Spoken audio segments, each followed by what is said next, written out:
कपाट उघडलं की कपडे अंगावरच पडत होते. म्हटलं चला आज काही झालं तरी कपाट आवरूनच घ्यायचं. मग काय लागले कामाला.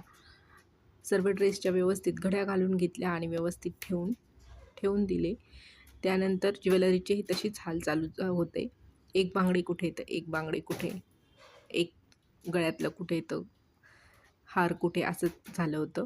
मग सगळ्या बांगड्या व्यवस्थित बँगल बॉक्समध्ये ठेवून दिल्या, काही हँगरला अडकवल्या आणि ज्वेलरी पण सगळी व्यवस्थित ठेवून दिली.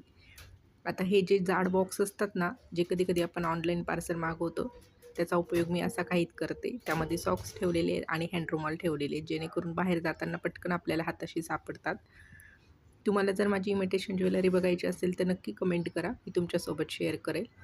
आता ब्लाऊजसाठी मी एक ऑर्गनायझर मागवलं होतं, पण त्याचा प्रॉब्लेम असा होतो की एक ब्लाऊज, वरचे ब्लाऊज दिसतात पण खालचे ब्लाऊज दिसत नाही आणि काहीच्या वेळेत सगळं ते अस्ताव्यस्त होऊन जातं.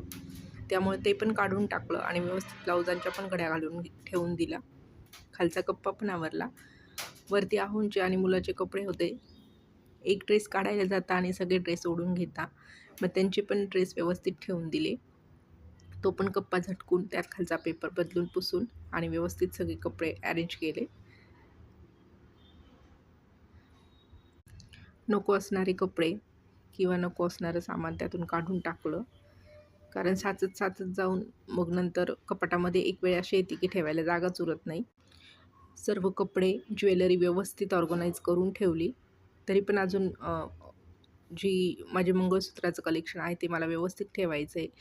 पण आता स्वयंपाकाची वेळ होणार होती, त्यामुळे फक्त डब्यामध्ये व्यवस्थित ठेवून दिलं, जे वरतीच लोळत पडलेलं होतं.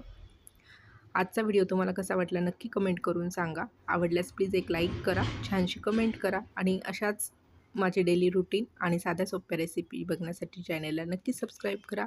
व्हिडिओ बघितल्याबद्दल धन्यवाद. भेटूया नेक्स्ट व्हिडिओमध्ये. तोपर्यंत सर्वांना बाय.